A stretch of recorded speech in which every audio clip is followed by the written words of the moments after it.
qu'on doit livrer quand le destin chavé.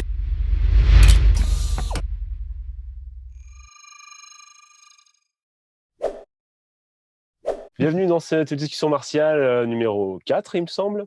On est avec Marvin Vega de la chaîne Corps Esprit Martial. Salut Marvin. Salut. Et avec Manuel Gendron de la chaîne Entretien avec un guerrier, Guerrier Podcast, qui fait des super entretiens d'ailleurs. Là, c'est quoi? C'est ces gens que tu invites là? Jean Frenette, mais putain. Ouais. L'avantage d'être au Québec. Ah là là. J'ai tellement écouté ce podcast là. Ah, il est génial. Voilà, il a toujours fait Grave. rêver Jean Frenette, la spéciale dédicace. Jean, si tu nous regardes, mais je pense pas que tu nous regardes. Ah, ben, il a tellement aimé l'expérience, il veut revenir, il aurait parlé plus longtemps. Nous, on était comme après une heure, on va pas abuser, c'est un grand monsieur, on va arrêter ça là. Puis ah non, j'aurais pris plus longtemps. Et ce qui est fou, c'est que c'est souvent ceux qui ont le plus d'expérience de fou qui sont le plus en mode normal. Oui, non, c'est normal, c'était des rencontres, voilà. Ah oui, ça, c'était pas grand-chose. Voilà. C'est ça. Oui, j'ai tourné un peu avec Chuck Norris. Oui, j'ai fait du ouais. cinéma, enfin des cascades de films. Des et petits puis, trucs. je suis allé plusieurs fois là-bas et j'ai fait ça, mais c'était pas ouf. Tu sais, c'est ceux qui n'ont pas fait grand-chose dans leur vie, ils sont là en mode ouais, j'ai fait ça, je m'en souviens, c'était. Ouais. Donc voilà, c'était formidable. Et Marvin, si tu as des trucs à annoncer, allez-y. Je vous laisse le moment actu si vous voulez. Rien de nouveau. Toujours l'e-book à télécharger s'il y en a qui veulent se faire plaisir. 3 e-books gratuits avec 15 experts. Faites-vous plaisir, c'est gratuit. Rien que ça. Rien que ça. Bon, bah, c'est super les gars. Donc, aujourd'hui, on va rentrer dans un sujet un petit peu touchy, un petit peu sensible, mais on va être courageux. Voilà. Lundi, c'est le 8 mars. Ça se trouve, sûrement aujourd'hui, c'est le 8 mars, puisque je vais sortir la vidéo le 8 mars pour la journée consacrée aux droits de la femme. Et donc, on va nous s'emparer du sujet, de parler de féminité, de parler de féminisme surtout, dans les arts martiaux, dans les sports de combat, dans les sports en général, même dans la vie. Et donc, on va être maladroit. On va être sûrement juste issu de ce qu'on est. On est des bonhommes. Et puis, du coup, on va en parler. On va parler de ce qu'on connaît, de ce qu'on voit, de ce qu'on croit voir. Et on va sûrement se tromper. Donc, déjà, d'avance, à tous les féministes engagés qui connaissent bien le sujet, désolé. Mais voilà, on se dit à un moment donné que si les hommes ne s'emparent pas du sujet et ne mettent pas ça en avant, on ne pourra pas avancer. Donc, voilà. Ouais. Après en avoir longuement réfléchi, on s'est dit qu'on n'allait pas inviter une femme juste pour qu'il y en ait une. Et on s'est dit qu'on allait parler du point de vue de notre prisme personnel, de notre expérience. Je crois que j'ai fait un bon disclaimer là, non? Ouais, oui, il est bien, il est propre. C'est bien. Okay, maintenant, du coup, on peut dire tout ce qu'on veut, on risque plus rien. on est immunisé, on peut aller prendre les bières. Si la question c'est est-ce qu'il y a assez de femmes dans les arts martiaux ou Merci. est-ce qu'on fait assez de place aux femmes dans les arts martiaux, je peux me lancer en disant, pour en avoir reçu au podcast, que celles que j'ai interrogées n'ont jamais vécu, se sont jamais senties mises à part dans le monde des arts martiaux.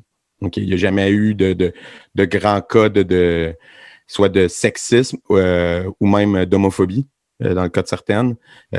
Donc, rien de ça qui a été exprimé. Est-ce que ça veut dire que ça n'existe pas? J'en doute fort. En fait, je sais que c'est sûr qu'il y en a du sexisme. Je connais des femmes qui ont eu des expériences, qui l'ont raconté, pas sur le podcast, mais en privé.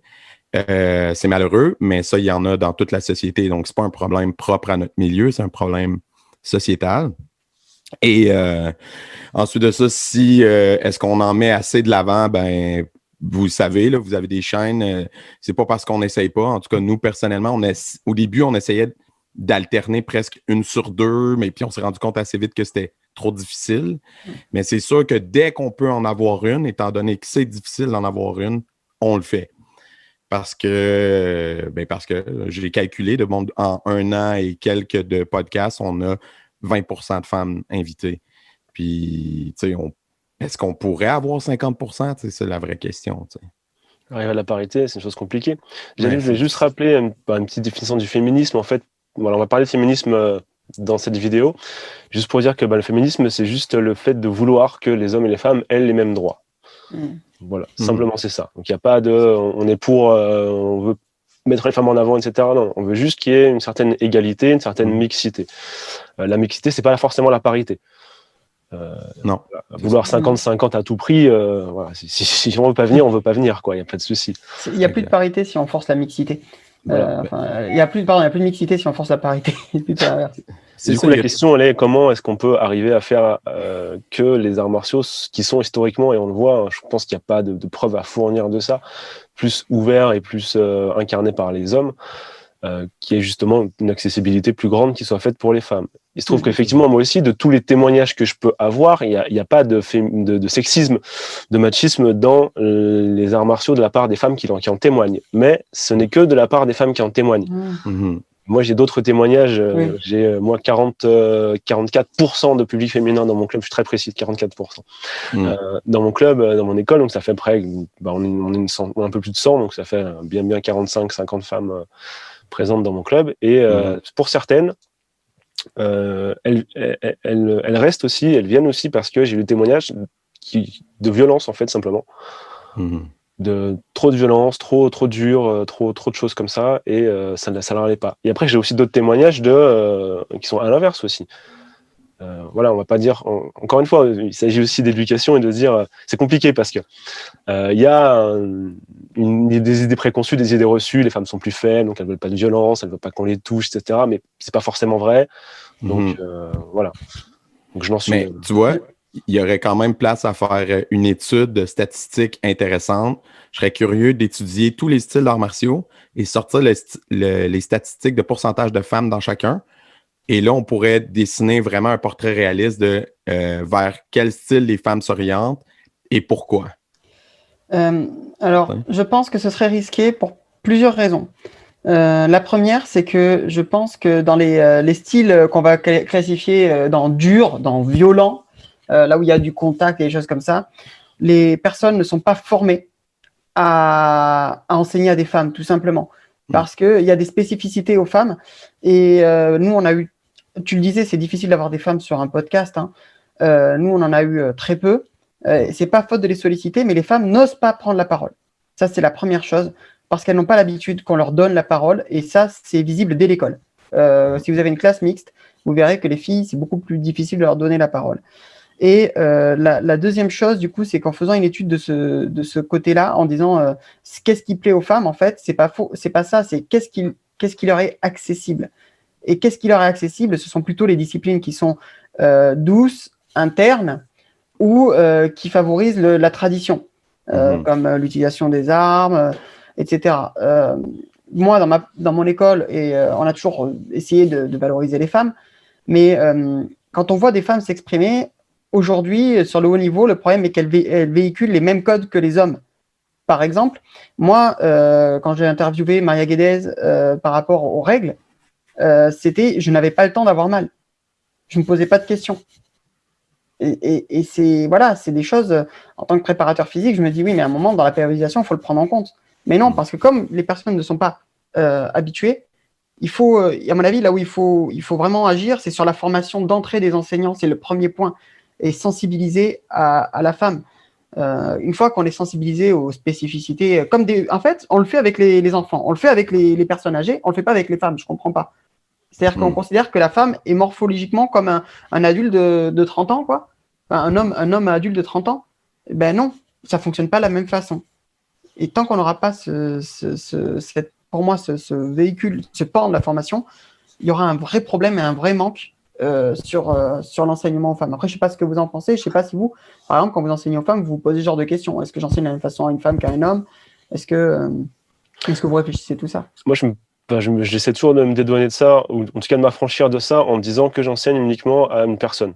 Voilà, que ce soit un enfant, une femme, quelqu'un d'obèse, quelqu'un d'anorexique, quelqu'un de malade mental, enfin qui a une maladie mentale, un problème, etc.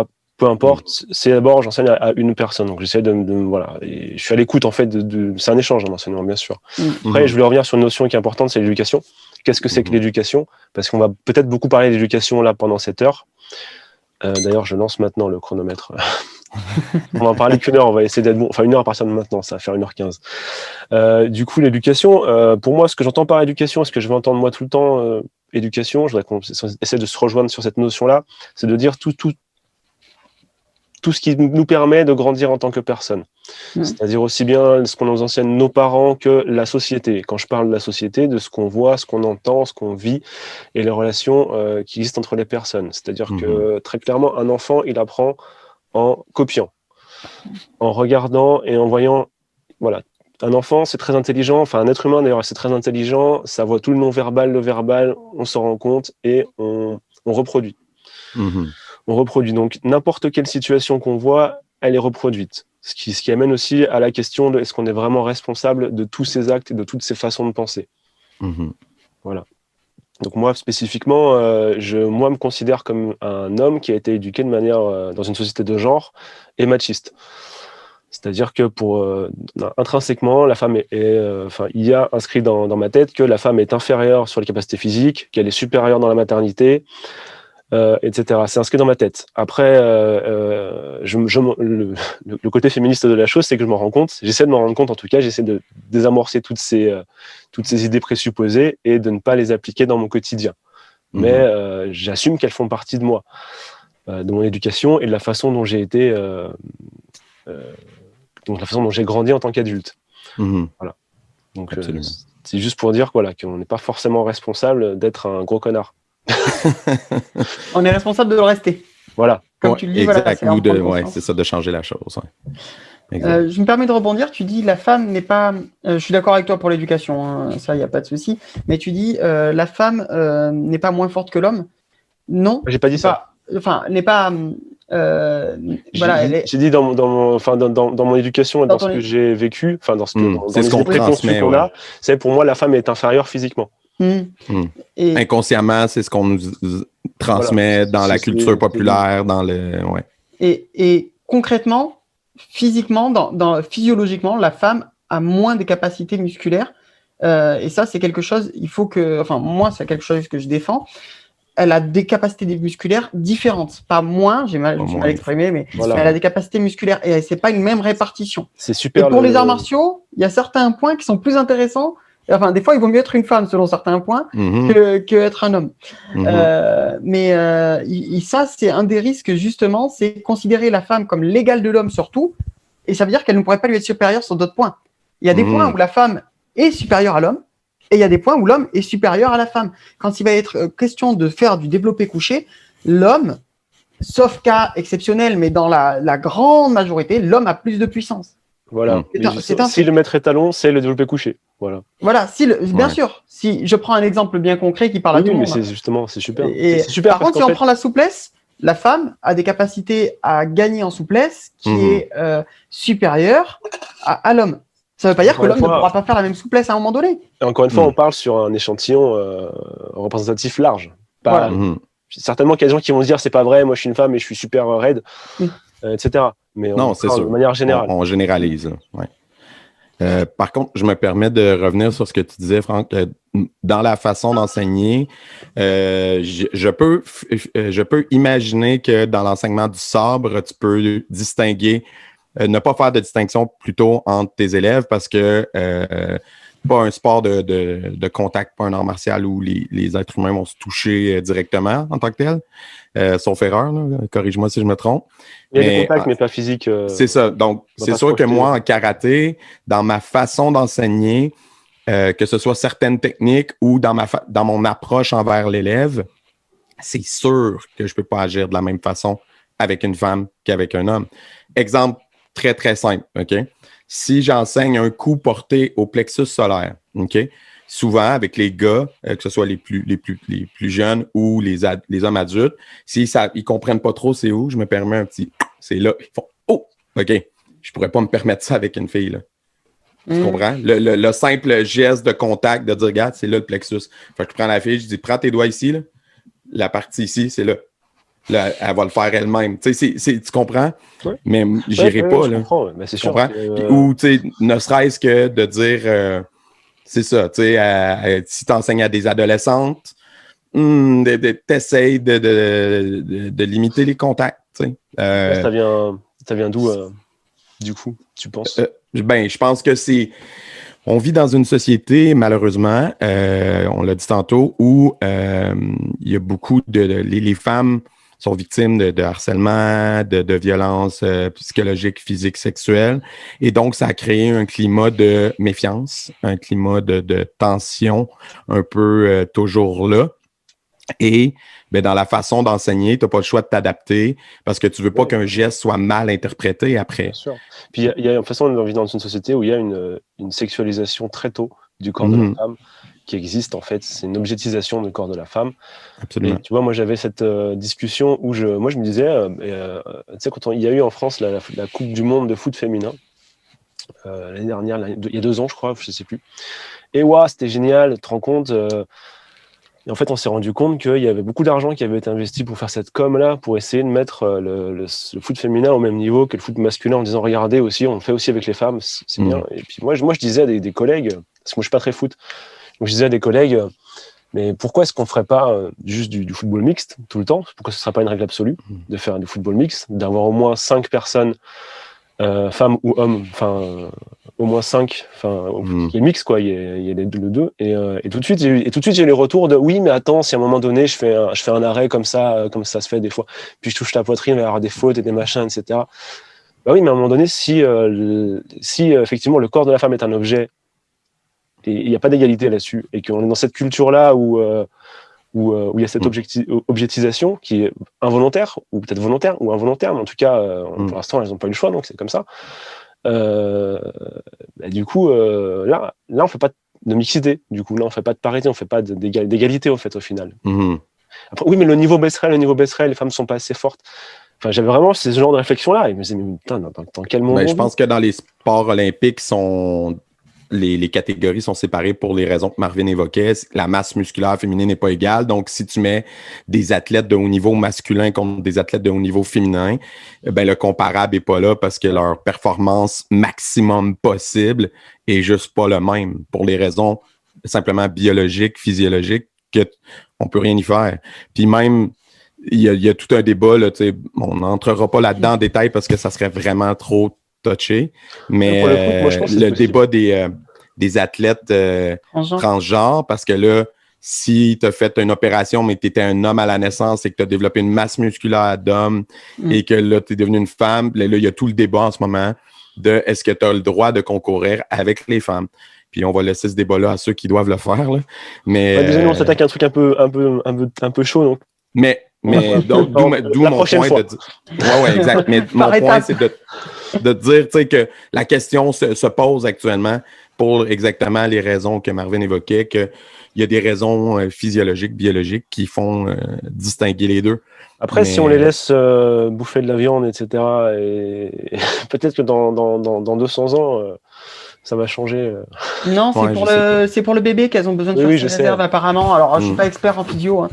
Mais moi j'ai vu les changements sur ma femme, effectivement, le corps de la femme est une chose absolument dingue. Fabuleux. Dingue, parce que ça grossit, ça revient, ça repart. Puis une résistance à la douleur. Je pense qu'il disait que l'homme n'est pas conçu pour supporter un niveau de douleur que la femme endure dans un accouchement. Donc, tu sais, le gag revient souvent, là, comme vous ne seriez pas capable de survivre à ça, mais il y a un fond de vérité, là, tu sais, pour avoir assisté à 2 accouchements, c'est pas une partie de plaisir. Non, donc, il y a une force naturelle chez la femme qui. Je me suis jamais senti aussi con que quand je devais assister ma femme. Alors, je faisais tout ce que je pouvais, mais enfin, tu vois, tu mets de l'eau, tu mets du truc, tu essaies de tout faire tout ce qu'il faut, mais enfin, c'est pas toi qui souffres, quoi, tu vois. Ouais. Exact. En même temps, on va pas se flageller de pas avoir souffert non plus, mais bon. Non, c'est ça. Voilà. Il y a effectivement des choses que de toute façon le féminisme, la volonté d'égalité la plus pure ne mettra pas en place. Et puis c'est aussi bien comme ça, aussi fait quelque part. Tu vois, on va pas se transformer en être. Peut-être un jour. Je pense que la question est plus dans à compétence égale, à capacité égale. Dans le fond, quand on enseigne on doit pas prendre le présupposé qu'ils ne sont pas capables de le faire. Ils sont capables de tout faire. Après ça, les résultats vont être variables d'une personne à l'autre. Et puis, une athlète de haut Toutes les athlètes féminines de haut niveau sont supérieures à plein de gars qui s'entraînent pas ou qui ont des rendements inférieurs. La question n'est pas là. La question est plus Et pourtant, athlètes de même niveau, les gens qui ont topé leur capacité chacun respectif. Là, c'est de ça qu'on et parle. pourtant, tu vois, même sur les athlètes de haut niveau, il y a plein de mecs qui pourraient penser que ils peuvent gagner, tu sais, des gens lambda, enfin des gens qui s'entraînent pas beaucoup, ils pourraient gagner contre une championne femme. Ouais. C'est une pensée qui est largement répandue. Mhm. En fait. Enfin, déjà, ce qui pouvait avoir la C'est moitié de leur ridicule. entraînement, ce serait pur. Ben oui. Après, moi, j'ai eu des cas de féminisme, enfin de machisme commun. C'est-à-dire, par exemple, à l'époque où je faisais beaucoup de taekwondo, à la fin des cours, des fois, on faisait des courses ou du relais ou des choses comme ça, pour faire un peu de cardio à la fin du cours. Et il y en avait un qui traînait, qui faisait exprès de traîner, en fait, pour être le dernier. Parce qu'en fait, le dernier, il faisait des pompes. Okay. Et quand on me dit, mais pourquoi tu veux être le dernier, enfin, pourquoi tu traînes? Mais c'est parce qu'il y a des filles qui sont pas rapides, et donc du coup, c'est par galanterie, quoi. Enfin, Ou c'est une excuse. tu vois? C'est son excuse parce qu'il est moins bon. Moi, je savais qu'il courait bien. Moi, je savais qu'il avait le niveau de courir. Effectivement, il y aurait eu des filles à la traîne. Okay. Tu sais, c'est le truc genre, oh là là, je préserve, je protège les faibles. Et c'est très chevaleresque. Ouais, c'est justement, c'est vrai que quand tu as parlé, Manuel, de justement, est-ce qu'on peut toucher la femme, quand tu disais, moi, je touche pas le plexus solaire d'une femme ou des choses comme ça, je préserve un maximum. Moi, je fais tout l'inverse, c'est-à-dire que la femme, je la considère comme l'homme dans tout ce qui est le rapport à l'autre. Par contre, là où je fais une différence, c'est dans le rapport à soi. Par exemple, au début où j'enseignais, j'avais pas conscience de à quel point les règles pouvaient être... je savais que ça faisait mal, etc., mais ça pouvait avoir de vrais risques de blessures, par exemple. Au moment où les filles ont leurs règles, ça augmente les risques de blessures sur certains exercices, etc. Mm-hmm. Et j'en avais pas conscience. Et avec le temps, en me formant, etc., c'est là où j'ai pris, et je sais que maintenant, j'ai dit aux filles, écoute, le mieux, c'est que quand tu as tes règles, tu m'avertisses, tu viens au cours et on adapte. Parce que je m'étais rendu compte, par expérience, sans faire attention, mais que les filles loupaient de façon périodique. Et comme je suis pas trop bête, à un moment, j'ai fait le lien entre périodique et le fait que ça puisse être leur menstruation. Voilà. Ouais. Je me suis dit, il y a peut-être un lien, quoi. Et c'est un sujet, c'est vrai, c'est un super sujet. C'est un sujet tabou. C'est comme la poitrine. La poitrine, le fait que quand on est sur des sports de contact, nous, les hommes, on s'en rend pas compte, mais frapper dans la poitrine, ça fait mal. Donc, moi, quand j'ai autorisé les femmes à mettre des plastrons, de suite, elles ont beaucoup plus osé sur le contact. Par contre, quand il s'agit de faire une immobilisation, j'immobilise. Qu'il y ait une poitrine, qu'il n'y ait pas de poitrine, je m'en moque. Si je dois mettre ma tête au niveau de sa poitrine, ce sera au niveau de sa poitrine parce que je suis en train de pratiquer et il n'y a pas de doute. Par contre, voilà, faut pas qu'il y ait de doute. Ouais, c'est ça. Et une fois dans mon dojo, j'en ai vu un qui avait un comportement qui n'était pas adapté. Il a pris la porte et j'ai même pas réfléchi 2 secondes avant de tu sors parce que c'est pas le lieu pour ça. Voilà, mais après je comprends ta démarche parce qu'il y a tellement de problèmes de gens qui portent plainte. Moi, j'ai même des collègues qui ont peur de prendre des classes de filles. En lycée professionnel, enfin en lycée, qui me disent, moi j'ai peur parce que quand on se retrouve face aux filles, on peut qu'à la fin de l'heure, tu demandes à une fille de rester pour discuter avec elle. Si elle raconte que je l'ai touché ou quoi que ce soit, alors que moi je le connais, il ne toucherait pas. Mais voilà, on en est à un point où on a peur d'être face à face avec les filles à cause de personnes, je dis pas que c'est la faute des filles, à cause de personnes qui ont fait n'importe quoi. Et c'est arrivé dans les arts martiaux avec des grands noms. Moi j'ai des noms qui, je les donnerai pas ici, mais des grands noms, des gens qui sont vénérés aujourd'hui et qui ont fait des choses très sales. Après, il y a vraiment beaucoup, tu vois. Là, on va parler de nous qui sommes gentils, qui veulent pas. Mais attention, enfin, il faut pas nous passer à côté du sujet en oubliant les scandales sexuels qu'il y a dans beaucoup de fédérations, les scandales, et ça, c'est la majeure partie. Après, je suis dans le noir du coup. Dans le noir pour un truc dramatique. Du côté obscur. Mais en fait, basiquement, le problème, c'est les non-dits, le tabou, en fait. Enfin, tu vois, le truc, c'est que effectivement, on n'entendra jamais parler parce que c'est pas l'intérêt des gens d'en parler, mais ça existe et ça existe. Enfin, la majeure partie des gens qui vont arrêter, c'est parce qu'il y a des soucis, quoi. Ouais. Des soucis de violence ou des soucis de violence sexuelle ou des soucis de ce genre-là, quoi. Et c'est important d'alarmer sur ce truc-là et de dire qu'il y a des clubs où ça se passe très mal, il faut les fuir, et il y a des clubs où ça se passe très bien et il faut y aller. Voilà, c'est pas parce qu'il y a des mauvaises expériences et il y en a même pas mal, mais il peut aussi y avoir de très bonnes expériences, de très belles expériences. Voilà. Moi, par exemple, moi dans mon club, pas spécialement de la pub, mais je me suis rendu compte à un moment donné qu'il y avait beaucoup de femmes qui venaient dans mon club. Et j'étais très content. À ce moment donné, je me suis dit, c'est cool, c'est ça que mon club est sain. Effectivement, pour toutes les raisons que tu as pu évoquer, Manuel, c'est aussi parce qu'il n'y a pas de contact violent et fort. Et c'est peut-être aussi que l'enseignement est basé plus sur la confiance en soi. Et c'est vrai que dans l'éducation populaire, dans l'éducation qu'on a, les femmes, etc., depuis le plus jeune âge, on leur met des jupes, comme ça elles ne courront pas trop vite dans la cour. Elles jouent à la marraine dans le fond de la cour de récré pendant que les mecs ils jouent au foot dans le truc. Et c'est comme ça, c'est institutionnalisé. Donc, ouais, voilà. Donc c'est vrai que d'un côté, il y a la peur, effectivement, d'avoir des soucis. Parce que, comme la société moderne a tendance à faire une règle dès qu'il y a un souci. Tu vois, c'est comme dans l'éducation des enfants, enfin, comme pour ceux qui font l'animation périscolaire, du scolaire ou des colos, des trucs comme ça, tu n'as plus le droit de faire le cheval, tu n'as plus le droit de faire la brouette, tu n'as plus le droit de faire les chaises musicales, tu n'as plus le droit parce qu'un jour il y a eu un accident et ça a été dramatique. Et là, effectivement, il y a de plus en plus de prévention. Donc, c'est un sujet. Alors, comment on peut faire? On va se poser. Moi, je propose de se poser du côté de la solution.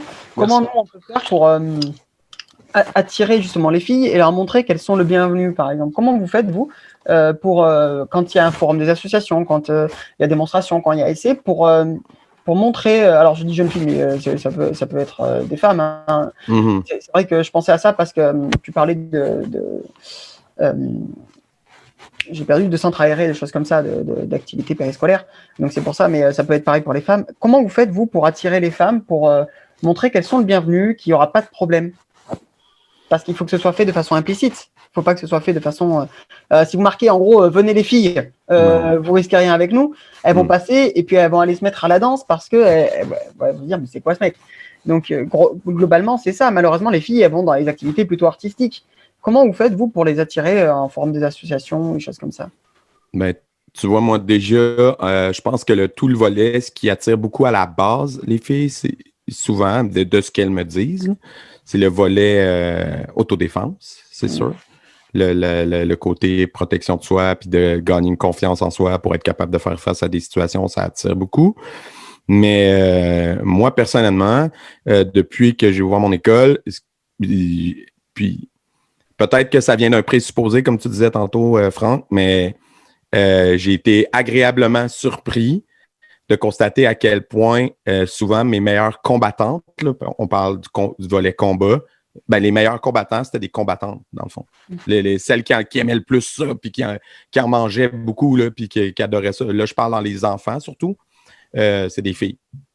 Vraiment, là, puis ils sont féroces, puis ils aiment ça, puis peut-être que c'est régional, peut-être que c'est juste propre à mon école, je ne sais pas, mais je trouve ça le fun, je trouve ça agréable, je trouve que c'est positif de voir que, justement, elles brisent nos présupposés, puis tant mieux. D'un point de vue physiologique, c'est normal, hein, parce que les femmes développent leur masse musculaire plutôt que les garçons. Donc, ça s'explique aussi sur le fait... que les filles dominent les garçons en étant plus jeunes, ça s'explique là-dessus. Et c'est pour ça que c'est intéressant qu'elles fassent des arts martiaux jeunes pour la confiance en soi, justement, parce qu'elles vont dominer des hommes relativement tôt. Donc là où à l'école, elles sont plutôt tendance, malgré le fait qu'on essaye de changer les choses à l'école aussi, hein, mais malheureusement, tu l'as dit tout à l'heure, Franck, on est dans une société qui est machiste depuis longtemps et qui prend du temps à évoluer. Ouais. Après, il y a le côté là, pour revenir sur comment attirer... comme on attire les autres, mais oui, c'est vrai qu'effectivement, spécifiquement, comme il faut savoir d'où on part, en fait. On part d'un public à qui on nous a toujours dit, en gros, je vais encore faire une grosse généralité, mais cache-toi, ne te montre pas trop, ne sois pas éduqué à te mettre en avant, à te montrer, parce que tu vas être jugé constamment, et il y a beaucoup de personnes qui vont te juger, qui vont se permettre de porter un jugement sur comment tu t'habilles, ce que tu fais comme activité, sur ta façon de t'habiller, ta façon de te coiffer. Enfin, nous, en tant que mec, on ne peut pas savoir quel privilège on a de pouvoir sortir à un moment donné habillé n'importe comment et ne pas avoir ne serait-ce qu'une réflexion. Et une femme qui sortirait, enfin moi j'en croise toujours dans la rue, quoi. Et je suis révolté. Mais enfin, tu vois, et de dire tu sais, des sifflets, des mecs qui parlent entre eux en montrant du doigt, enfin, c'est dingue. Tu sais, t'as envie de balader avec une batte de baseball pour éclater tous les... Enfin, bref. Et voilà, donc dans un forum des associations, basiquement, c'est inviter les gens à oser C'est vraiment aller les chercher, quoi. Mhm. Pas de manière agressive, du coup, sinon c'est harcèlement de rue, harcèlement de forum. Non, mais en fait, voilà, tu vois des fois un regard qui passe et tu vois qu'il y aurait peut-être plus. C'est vraiment être à l'écoute. Et après aussi, un principe simple, c'est d'avoir des femmes dans les forums d'associations, parce que ça fait partie de stratégie, l'autre il met les femmes en avant pour essayer de choper. Mais non, en fait, moi j'ai des élèves impliqués, j'ai déjà de la chance d'avoir un public féminin dans mes cours, qui sont vachement impliqués, et je leur explique, moi je veux la diversité, quand je fais un forum d'association, c'est pas les 3 qui sont toujours là, qui sont contents, tout le monde doit être impliqué, puisque c'est leur club, c'est leur art martial, et c'est à eux et à elles de finalement de montrer ce qu'ils aiment, en fait. C'est aussi toujours dans la notion de protéger ce que t'aimes. Si t'aimes cette école, pour pas qu'elle meure un jour, donne-y quelque chose, quoi. Fais venir des gens et accueille les autres comme toi on t'a accueilli. Après, moi, il y a une notion qui est universelle dans mon club, c'est celle de l'accueil. Il y a toujours un accueil qui est très très chaleureux, très ouvert tout de suite. On va chercher le prénom de la personne, on se présente, on l'inclut, etc. tout de suite à des jeux, à des choses comme ça, pour que tout de suite ils se sentent très très à l'aise. Et puis voilà, après le cours se passe, et généralement, quand toi t'es pas une personne toxique, une fois que le premier pas est fait, c'est facile, c'est réussir à montrer aux femmes qu'elles ont la confiance s'installe. Et puis voilà, allez les chercher, allez leur dire. Moi j'ai une de mes élèves là qui s'appelle Nevena. Si tu regardes Nevena, coucou. La première fois, c'est sur une initiation, c'est sa sœur qui a essayé, c'est pas elle. Et puis je la voyais qui regardait de l'autre côté, je suis là, viens essayer, machin. Et puis elle n'est pas venue essayer. Mais à la rentrée, elle était là. Voilà, enfin, peut-être que ça l'a intéressé, le fait que je me dise, mais si tu peux venir, vas-y, alors, je sais pas, et puis des cas comme ça, j'en ai plein, en fait. Juste leur dire, mais si, viens, c'est possible, tu peux essayer, mais c'est pas pour moi. Tu sais, c'est comme les gens qui te disent, mais moi, je suis pas très physiquement, je suis pas fort, je sais pas faire les arts martiaux. C'est le principe, en fait. Si tu savais déjà faire, ce serait dommage de venir apprendre. Ce serait embêtant. C'est le même principe. Ce principe, il n'est pas que pour les femmes, mais pour tous ceux qui ont un peu de confiance en eux et qui n'ont pas ce champ des possibles-là. Mais je te rejoins, montrer des femmes, c'est hyper important. Alors moi, j'ai la chance, on la voit sur la chaîne, elle voulait être ici, mais elle s'est fait opérer des dents, donc elle ne pourra pas en parler, Anne, du coup, qui est avec moi sur la chaîne et qui est une élève à moi. Mais effectivement, montrer des femmes, moi, j'ai vraiment compris que c'était quelque chose d'hyper important et hyper valorisant pour elles aussi d'être mise en avant. Par contre, c'est toujours, je ne sais pas si pour vous avez le même souci, mais pour les femmes, c'est toujours plus compliqué d'accepter de passer à une démonstration. Alors, je force pas la main, mais je laisse l'opportunité. Et les femmes ont tendance, moi, j'ai remarqué, c'est de mon expérience, peut-être que vous allez me conforter ou pas, mais elles ont tendance à tourner autour du pot. On voit qu'elles ont envie, mais qu'elles n'osent pas. Il faut beaucoup plus les rassurer pour qu'elles osent. Et je ne sais pas si vous avez le même ressenti, vous, ça, c'est participer à ce genre de choses. Alors moi, j'ai un ressenti un peu différent sur le fait que elles vont faire la démonstration, mais elles vont faire ce que tu leur demandes. C'est-à-dire que, par exemple, nous, si on fait des combats chorégraphiés, j'ai du mal à obtenir, de la part de mes élèves féminines, d'avoir des combats chorégraphiés entre femmes. Parce que moi, l'équipe de démonstration, c'est un peu libre en fait, tu fais un peu ce que tu veux, t'es pas là pour avoir de la pression, etc. Donc pour tout ce qui est très collectif, un peu noyé dans la masse, j'ai beaucoup de monde. Pour les combats, il y a toujours des bonhommes qui sont là pour faire des combats, il n'y a pas de souci. Et puis c'est plus facile de leur dire fais un combat, la semaine d'après le combat il est fait, quoi. Voilà. Et j'aimerais bien avoir plus. C'est un truc sur lequel je vais travailler, parce que c'est aussi à moi de mettre les conditions en place pour que elles aient plus envie. Après, je vais pas forcer les gens, mais après, dans un apprentissage, il y a des trucs que tu vas être forcé de faire, et tu vois, si c'est bon pour l'art martial, pour ta pratique martiale, que tu fasses un combat, à un moment donné, il faut le faire. Homme ou femme, fais-le, quoi, c'est tout. Tu dois inventer un combat, tu inventes ton combat et tu le présentes.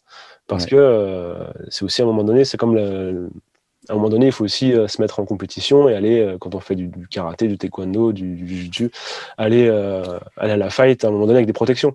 Nous aussi, on le fait, par exemple, le combat à sabre en mousse, on le fait avec protection, etc. Des fois, je mets du rouge à lèvres sur le bout du sabre en mousse, enfin, bref, pour faire des traces propres. Et voilà, l'émotionnel est vachement plus important chez le public féminin dès qu'il y a un coup qui est porté. Par rapport au public que moi j'ai.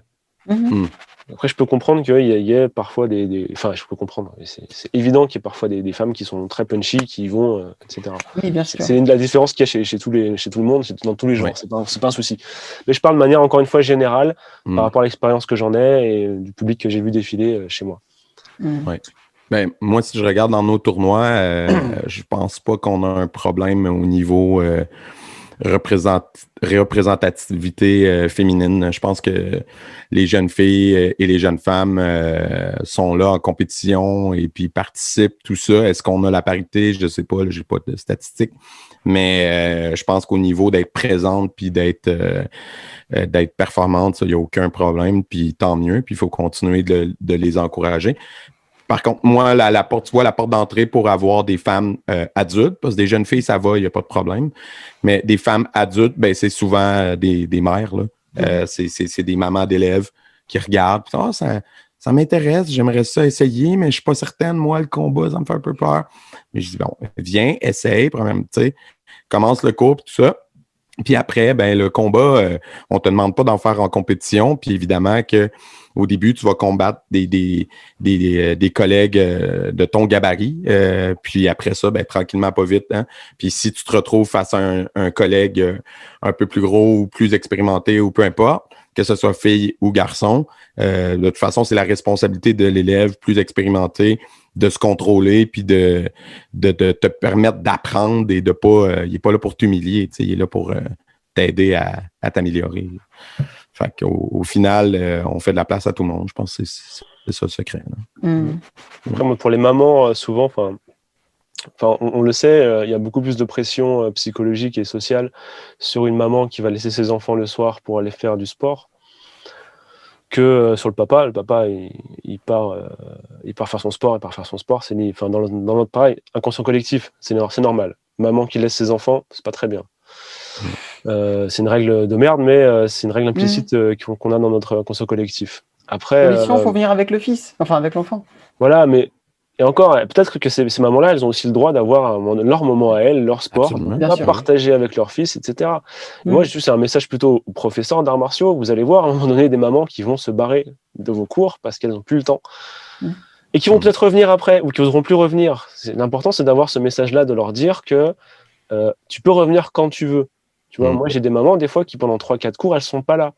Et après, elles n'osent plus revenir. Enfin, au début, parce que maintenant, je fais gaffe à ça, mais elles n'osaient pas revenir parce qu'elles avaient raté 3-4 cours. Et déjà, que chez les débutants, ils ratent 2 cours, ils ne veulent plus venir parce qu'ils pensent qu'ils ont déshonoré leur pratique, ou qu'ils ont perdu le fil, ou qu'ils ne vont pas progresser avec les autres. Mais encore plus pour les mamans, il faut les rassurer. Parce que, on vit dans un monde où, effectivement, il y a beaucoup de pression, on parle de charge mentale, etc. Il y a beaucoup de pression sur les mamans et il faut vraiment leur dire c'est cool si tu viens pas, mais viens quoi. Moi j'ai des mamans qui participent à mon équipe de démonstration aussi et elles ne peuvent pas venir à tous les entraînements de démonstration et pas à toutes les démonstrations qu'on fait quand on en faisait parce que c'est fini maintenant. Ça va revenir. Et le truc c'est vraiment de leur dire mais il faut bosser toujours, leur dire mais ne t'en fais pas. Tu reviendras quand tu reviendras et on rebossera dessus et c'est cool et on va s'entraîner. Mais si on n'a pas cette attention-là pour aller les rechercher, eh ben on perd des élèves, on perd un potentiel de pratique de personnes très diverses. C'est super important. Et moi, j'avais des réflexions de la part de certains de mes élèves de l'équipe de démonstration, de dire ouais, mais regarde, certains ne s'investissent pas pareil. Tu vois, c'était pas malveillant, c'était naïf. Et j'ai répondu simplement en disant mais attends, toi le jour où tu auras 3 gamins, ton taf à plein temps, etc. à gérer, ta vie à gérer comme ça, peut-être que tu seras moins investi. Et c'est pas grave. Moi j'ai besoin d'avoir cette diversité dans mon équipe de démonstration parce que je veux qu'elle reflète la pratique du club. Je veux qu'elle reflète un art martial, je veux qu'elle reflète ma vision en tout cas des arts martiaux qui est très ouverte vers un maximum de mixité et pas juste pugilistique à se taper dessus. Voilà, donc c'est super important. Et donc vraiment, moi, s'il y a des profs qui m'écoutent, alors c'est que mon avis, peut-être je dis de la merde, peut-être vous n'êtes pas d'accord avec moi, mais franchement, regardez bien. S'il y a des disparitions qu'on a dans votre club de la part de maman, de mère de famille, etc., allez les chercher. Ouais. Et c'est là où les réseaux sociaux sont hyper forts, quoi. Enfin, je sais pas, mais les groupes WhatsApp, les groupes Facebook ou quoi, c'est une grosse force pour garder le contact avec ces gens-là. et qui ont tendance après à se dire je peux pas reprendre. Peu Mhm. importe, que ce soit des femmes, que ce soit quelqu'un qui est parti en déplacement pour le travail. C'est compliqué de voir tous les autres qui sont rentrés en même temps que toi avancer et toi peut-être stagner. Mm. C'est pareil, il y a aussi un gros travail à faire, pas que sur les mamans, pas que sur les femmes, mais sur tous les élèves. Les élèves en général, oui. Mais les femmes sont plus perfectionnistes en règle générale. Mm. Enfin, je sais pas de votre Ça, côté. c'est vrai. Oui, oui. Oui, Mais oui. non, enfin, Ah oui. ouais, elles sont peut-être plus exigeantes sur elles-mêmes. Enfin, Oui. Ouais. Voilà. Oui. c'est pareil, Et- ça va avec cette notion de regard sur elles. C'est du fait qu'on les regarde tellement et elles sont tellement tout le temps sollicitées par le regard des autres et jugées que elles sont très exigeantes parce que si elles font paraître une faiblesse, tu vois. Nous, on peut, encore une fois, moi je peux que me projeter dans ce que c'est que d'être une femme. Imagine, ça, sortir de chez toi, quoi. Sortir de chez toi et avoir 15 regards. Tu vois, 15 regards bizarres dans la rue, perdu. des gens qui te regardent alors que tu ne les connais pas. Tu vois, déjà, moi, quand on me regarde et qu'on ne me connaît pas, je me dis, Tu vois, c'est là que l'enregistrement multiple va devenir utile. On t'a perdu pendant quelques secondes, je pense. donc, imagine-toi sortir et croiser des gens qui te regardent tout le temps. Déjà, moi, quand il y a quelqu'un qui me regarde dans la rue que je connais pas, je fais, mais qu'est-ce qu'il y a un souci? Qu'est-ce que j'ai? Est-ce que j'ai un truc dans la tête, etc. Mais imagine-toi que c'est constant. Et imagine-toi que même moi, ça m'arrive de regarder une femme dans la rue, de la regarder, de dire rien comme ça, et de me dire, après de me dire, mais putain, mais je suis con. Ouais. Enfin, tu vois, et de me dire, putain, mais je suis vraiment, enfin, tu vois. Enfin, tu vois, enfin, c'est des. Non, mais je comprends, mais Question par contre, populaire, du coup, ça implique, enfin, de façon, ça a impliqué, je trouve, et même à l'école, on le voit, les filles sont plus perfectionnistes, elles font beaucoup plus attention au rendu. Mais bien sûr, c'est à cause du poids qui pèse sur elles, du poids social qui pèse sur elles. Après, moi, je suis pas une femme et je peux pas te le dire, peut-être elles pourront te le dire mieux que moi, mais moi, je pense que c'est une des raisons, des grosses raisons.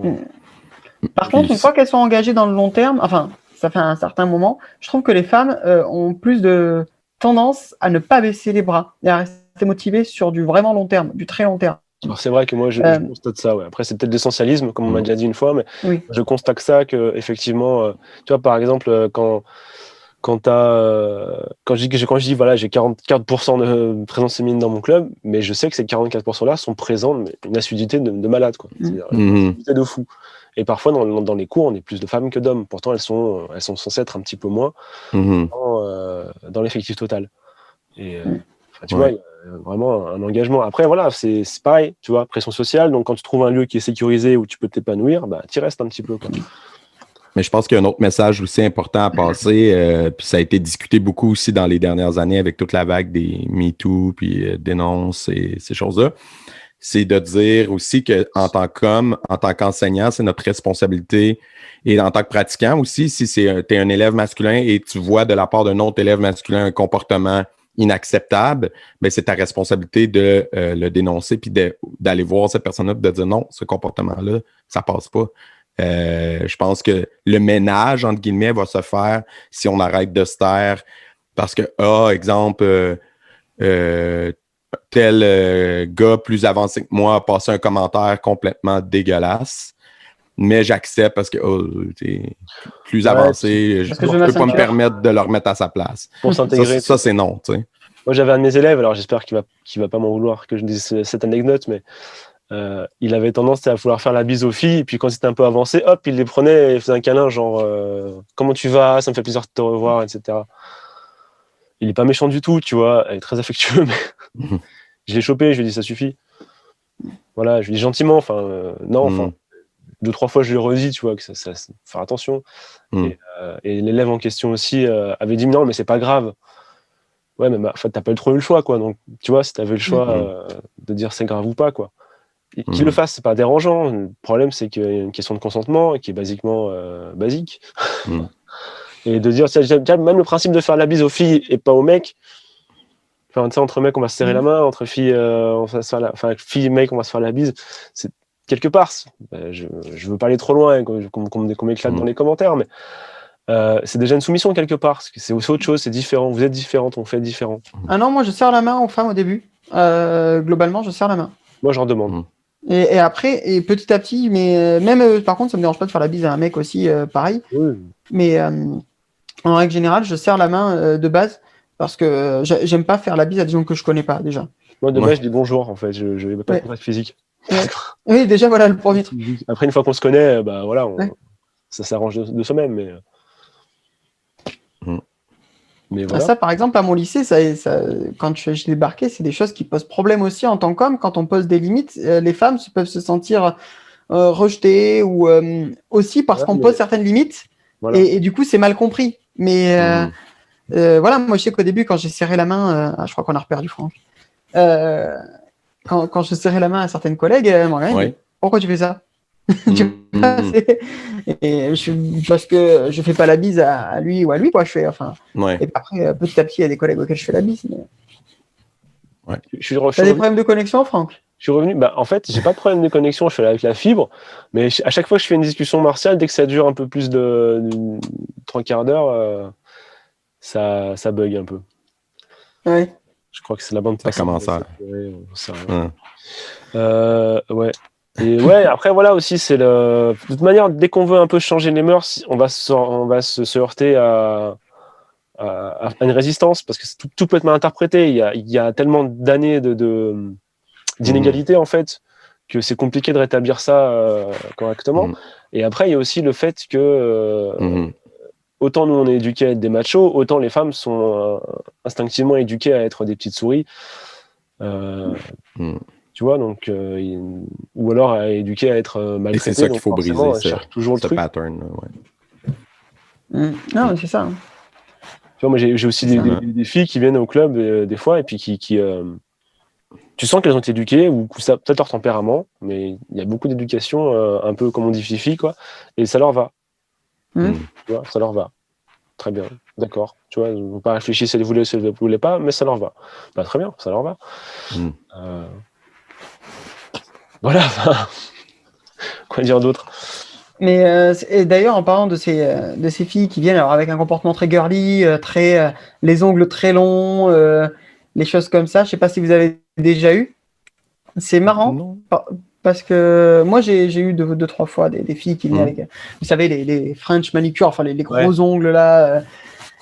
Ah ben, arrivé au moment des combats, c'est les tigresses. Et c'est là où j'ai été très étonné parce qu'on sent la frustration qui a été accumulée. Mais c'est un vrai challenge de donner la parole, moi je trouve, à ces femmes, à leur donner, dans un dojo, leur donner une place qui soit légitime et qui soit à la fois pas surfaite, comme on pourrait... c'est-à-dire que si on met la femme, juste, c'est une femme, alors tu fais pas ci. Et ça, c'est pas évident. Est-ce que vous avez des règles, vous, implicites vis-à-vis des femmes? Comment vous faites dans vos cours? Outre le truc que j'expliquais tantôt de peut-être juste faire attention à la bulle de peut-être un peu plus qu'avec un élève masculin, mais à part ça, quand on pratique une technique, si je dois te projeter au sol, je vais te projeter au sol. Si je dois faire un balayage, je t'amène à terre, je vais t'amener à terre, puis je vais pas faire de distinction, puis je vais te prendre le bras, puis il n'y a pas de problème.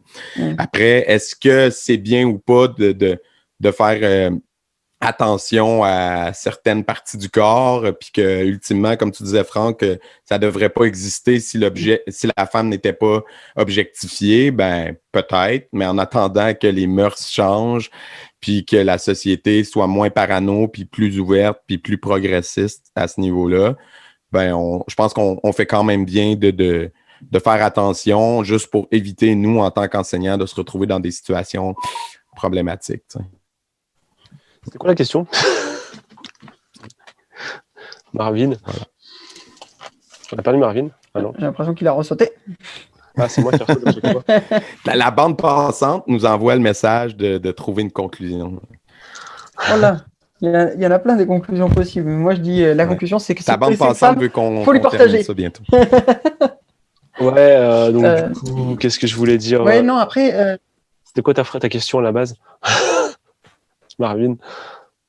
Est-ce qu'il y a des règles qui sont posées dans la pratique pour implicitement pour guider, pour pouvoir donner de la place aux femmes? Par exemple, est-ce que pour être concret, est-ce que vous faites attention quand vous démontrez les techniques ou quand vous demandez à un élève de démontrer une technique à montrer une fois une femme, une fois un homme? Moi, j'ai pas ce problème-là spécifiquement parce que moi, mon assistante principale, c'est une assistante, du coup, c'est une femme. Du coup, qui est très très doué. Et donc voilà, après moi je fais attention à ce qui est bien de représentativité justement au niveau des gradés, enfin des assistants que je prends effectivement, qui est homme, femme, etc. Après, mais ça se fait aussi sur l'opportunité d'avoir le bon talent. Si c'est une personne mauvaise et que On va pas donner le grade pour donner le grade. voilà, mais en tout cas pour mes assistants, pas pour les gradés. Les gradés, c'est en fonction de leur travail, c'est simplement ça. Ouais. Après, nous, on n'a pas vraiment ce problème-là puisqu'effectivement, c'est une pratique qui se fait pas en contact, hyper contact. Et en fait, c'est ce qu'il y a de bien avec le sabre. Du coup, je fais un peu pour le sabre. Ce qu'il y a de bien avec le sabre, le Hedon Gomdo, c'est que une des premières choses qu'on se rend compte, c'est que face au sabre, on est tous. Il n'y a pas de femmes, il n'y a pas d'hommes, il n'y a pas de. T'es coupé en deux, c'est tout. Bon, il y a un sabre en fait. Moi, j'ai vu des mecs là, de 1m90 et 80 kg, 90 kg partir en arrière alors qu'il y avait un petit gars qui, avec son sabre, était devant. Parce qu'ils avaient tellement pas eu l'habitude que justement leur suprématie physique soit mise en doute par un objet qui est très dangereux. Ils ont paniqué. Enfin, tu vois. Ouais. C'était super intéressant.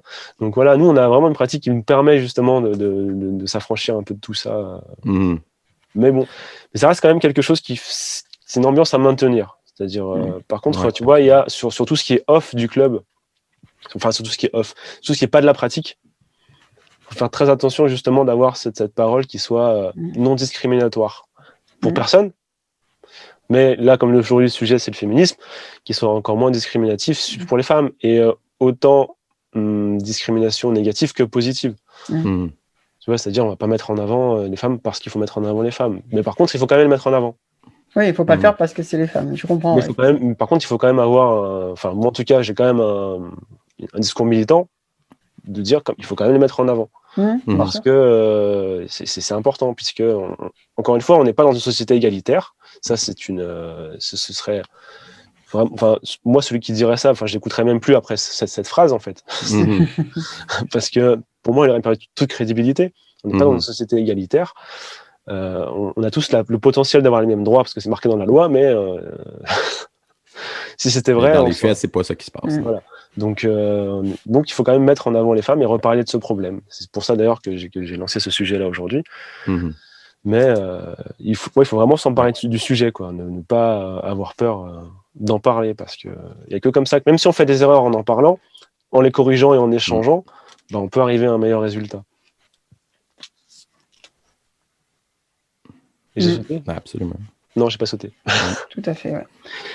Mais c'est pareil sur les temps off. Sur les temps off, tu as raison, il faut y prêter attention. Je pense aux pots, par exemple. Je ne sais pas si vous faites des pots régulièrement. Non, très peu. Voilà, boire un verre tous ensemble. Mais c'est des moments où ça va très très très vite sans qu'on s'en rende compte. Par exemple, un truc tout bête, moi il y a souvent des bières et du cidre, mais j'ai remarqué qu'au début, les débutants, quand ils arrivent, ils proposent des bières et les cidres aux garçons et ils proposent le jus de fruits aux filles. Vous voyez, c'est tout bête, hein, mais instinctivement, c'est comme ça que ça se passe. Et donc, c'est pas l'alcool, les filles. Voilà, c'est ça. C'est pas fait pour boire de l'alcool. Donc, c'est des choses qui peuvent paraître anodines, mais tu as raison de le rappeler, quoi. Ou c'est pareil, les enfants qui vont boire dans le vestiaire des filles. C'est pas grave, c'est les enfants. Ben non, faut faire attention.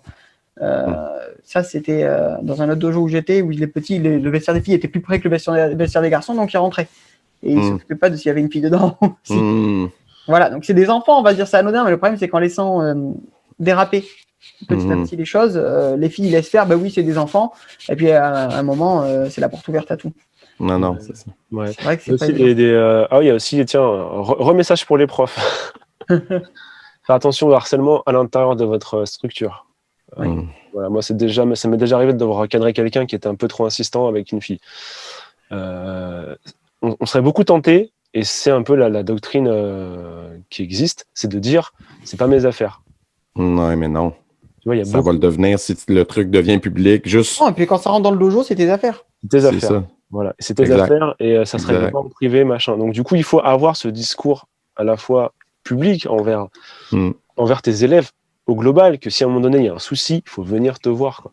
C'est vraiment une confiance à mettre en place avec tes élèves, qu'il y a un souci, ils viennent te voir. Donc si toi par exemple t'es le pire des machos, tu passes ton temps à faire des blagues machistes, moi ça m'arrive d'en faire en plus. Mais je désamorce toujours, parce que quand même. Et tu vois qu'il ne peut pas y avoir ce dialogue-là, bah non, il faut toujours être à l'écoute de ça, en fait. Et encore une fois, ça ne doit pas venir à tes oreilles, c'est à toi aussi de savoir ce qui se passe dans tes vestiaires, quoi. Désolé, s'il y a des profs qui croient qu'ils viennent donner leur cours, ils s'en vont, c'est pas vrai. Vous êtes responsable d'un groupe de personnes que vous êtes censé accompagner. S'il se passe un truc comme ça, vous êtes responsable autant que la personne qui fait l'action, quoi. Mais tu es responsable que ton dojo, ton école soit un lieu sécuritaire pour tous. Donc, à partir de ce moment-là, autant les gens qui travaillent pour toi que les élèves doivent se sentir en sécurité. Donc, tu peux pas accepter de comportements déviants. Tu peux pas accepter de comportements répréhensibles de la part autant d'un parent d'élève que d'un élève, que d'un de tes instructeurs, n'importe qui, moi, qui ferait du harcèlement ou qui aurait des contacts physiques inappropriés avec quelqu'un, ça serait dehors. Et en plus, c'est très dur à voir qu'est-ce qui est du harcèlement, qu'est-ce qui n'en est pas. Parce que le mot harcèlement est un mot très très fort. Quand est-ce qu'on l'utilise, en fait? Quand est-ce qu'on tu vois? Je pense qu'à partir du moment que la personne t'a signifié c'est non ou juste back off, puis que tu continues, Mais même des fois, moi, la première fois, ça peut être une mauvaise blague ou ça peut être une tentative de charme raté, mais là, si tu répètes l'expérience après qu'on t'a dit non, ben là, ça devient... Ouais, mais après, toi, ça... Je suis pas un juriste, là, mais dans les grandes lignes de ma compréhension. Au niveau de la loi, mais tu sais, la loi et Enfin, si la loi résolvait tout, tu vois, mais le truc, c'est, voilà, il faut vraiment être vigilant. Encore une fois, c'est un message pour les profs et ceux qui sont dans les structures. Il faut être hyper vigilant parce que ça peut être n'importe quoi, un geste, quelque chose, etc. Il faut être toujours à l'écoute de ce qui se passe, du verbal, non-verbal, parce qu'on ne va pas attendre que la personne se rebelle et parle de harcèlement, etc. Parce que dans les rapports enfin, j'ai déjà dit ça en live en plus, sur les preneurs et les donneurs, sur les victimes et les bourreaux, du moment que les bourreaux, même si les bourreaux un jour s'arrêtent de harceler, ben, tout ira bien, on ne verra pas la différence. C'est du moment que la victime signale, la victime ne veut plus être victime, que là, on commence à voir les choses. Mais avant, on ne voit pas les choses. Donc, c'est important de les voir, en fait, justement, parce qu'en fait, il y a des signes. À chaque fois qu'il y a un souci comme ça, on se dit, putain, il y avait des signes, quoi. Ouais, mais c'est pas toujours évident de les repérer aussi, hein. Voilà, c'est ça. Faut pas je jette pas la pierre non plus, je suis d'accord avec vous, hein, mais il faut faire attention parce que parfois, il y a des choses qui peuvent nous échapper. Et alors, justement, qu'est-ce que vous regardez comme signe? Toi, tu disais, Franck, que ça t'est déjà arrivé d'avoir ce type de choses. Qu'est-ce que tu as vu comme signe? Moi, j'écoute tout ce qu'on me dit. J'écoute tout ce qu'on me dit. En fait, si tu veux, il y a plusieurs façons d'écouter les choses qu'on te dit. Tu peux soit écouter et dire ah ok c'est l'information, soit attends il y a un truc. Et peut-être c'est une histoire d'instinct, mais des fois tu as l'instinct de dire c'est plus que c'est. Tu chopes une histoire au vol et puis attends il y a un truc. Et coup, après tu vérifies des fois c'est ton imagination, mais des fois c'est intéressant parce que des fois tu débloques des situations qui auraient pu partir et dégénérer. Moi je dis souvent à mes élèves je suis un pompier moi. Alors des fois si je vous arrose c'est que vous allez prendre feu. Vous n'étiez pas encore en feu, mais vous alliez prendre feu. C'est-à-dire que je préfère désamorcer, gentiment, comme je disais tout à l'heure par rapport à mon élève qui était un peu trop câlin, désamorcer ces situations en faisant bien comprendre qu'il n'y a pas ce genre de droit de cuissage de débutants vers gradés, etc. Et c'est pas parce que les gens sont gradés qu'ils vont pouvoir se permettre des choses avec des jeunes qui arrivent. Même si c'est pas mal, même si c'est pas une mauvaise intention, comme j'ai déjà dit, on n'est pas responsable de tout ce qu'on pense, de tout ce qu'on fait. On a été aussi éduqués comme ça et on peut croire que c'est pas grave et en fait pour mon œil à moi c'est grave par exemple. Et donc, du coup, comme je suis garant de ces règles-là, voilà, ça se passe comme ça chez moi, si t'es pas content tu t'en vas. Puis si un jour la police doit venir t'arrêter, elle t'arrêtera. Mais voilà, en tout cas c'est vraiment ce point de vue-là. Tu vas vraiment c'est l'écoute, c'est te regarder, il faut avoir un regard nouveau à chaque fois et c'est très compliqué. Et des fois tu passes à côté et des fois tu t'en rends compte et des fois c'est bien quoi. Absolument. Il n'y a pas de règle en fait. J'ai envie de rajouter un mot, si vous me permettez, au message que vous avez dit. Il n'y a pas que les enseignants qui sont responsables. Et là, c'est là où on a vraiment quelque chose d'important. Tu vois, tu disais, j'ai écouté et quand quelqu'un vient me rapporter quelque chose, peu importe. Et c'est là où c'est important. C'est si vous voyez quelque chose dans votre entourage qui se passe, quoi, c'est tout le monde est responsable de ce genre de choses. Il n'y a pas. Et ça, c'est un peu alors j'ai oublié le nom. Il y a un syndrome. C'est une fille qui s'est fait assassiner dans la rue. Et il y avait 15 témoins, et il n'y en a aucun qui a appelé en se disant c'est les autres qui vont le faire. Ouais, c'est ça. Et a priori, selon les règles, plus nombreux, plus il y a de personnes qui te voient te faire agresser, moins tu vas être secouru. C'est ça. Parce qu'il y a la pression se divise. Et si vous voulez de l'aide dans une situation, c'est important de le dire, notamment à une femme, si vous voulez de l'aide dans une situation d'urgence, ciblez une personne précise. Sinon, il n'y a personne qui se sentira visé. Donc, dites-lui, vous, et faites une action précise. Vous, appelez la police, vous, essayez de l'empêcher de m'approcher. Voilà. Et là, on aura une action. Je crois que ça augmente par 200% le risque de prise d'action en ciblant quelqu'un et avec une action précise. Donc, c'est intéressant. Quelque chose d'important, ouais. Voilà, donc là, on a fait un volet harcèlement. Voilà, qu'est-ce qu'on fait? On peut s'arrêter là aujourd'hui, peut-être? Ouais, je pense que ça fait le tour. Sur des sujets à sortir encore. Pour ce sujet-là. Là. Sur la prépa physique, j'ai juste envie de dire, faites attention les filles. Il y a longtemps, j'avais acheté un livre, voilà, typiquement, l'entraînement au féminin. Je m'amuse à le montrer. Hein.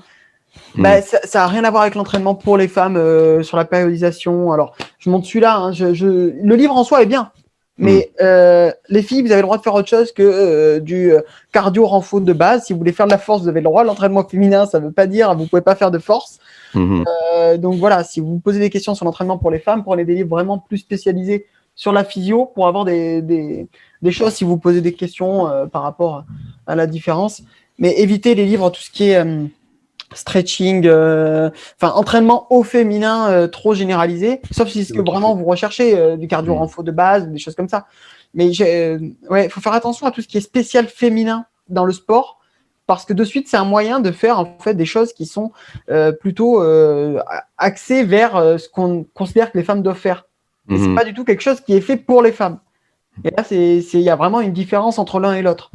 Et du coup, voilà, je me permets de faire un peu ce point-là. Si vous voulez des choses, faites bien attention à faire des choses qui sont pour les femmes et pas pour ce qu'on aimerait que les femmes fassent. Marvin, c'est notre chroniqueur bibliothèque. C'est l'homme du CDI. C'est l'homme du CDI, exactement. Manuel, un CDI, c'est un centre de documentation et d'information, je crois. Ah, ouais, c'est ça. Et c'est la bibliothèque scolaire. Ouais, la bibliothèque dans le lycée, quoi, ou dans le collège.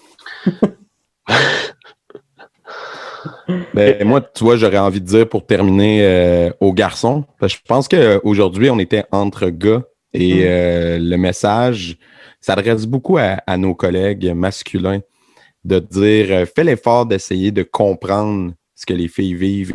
Écoute des podcasts ou de tes collègues qui s'expriment féminines aussi, tu sais, essaye de t'intéresser. Pose-leur la question, toi, est-ce que tu as déjà vécu des situations? Oui. Ah, OK. Pourquoi? Comment? Puis essaye de changer tes propres comportements après.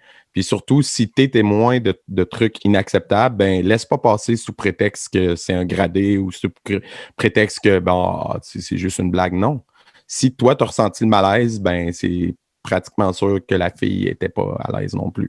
Donc, laisse pas passer des comportements, puis deviens un allié. Je pense que c'est la clé. Ouais, c'est difficile de lutter contre sa nature, son éducation, mais c'est vrai que c'est totalement vrai ce que tu dis.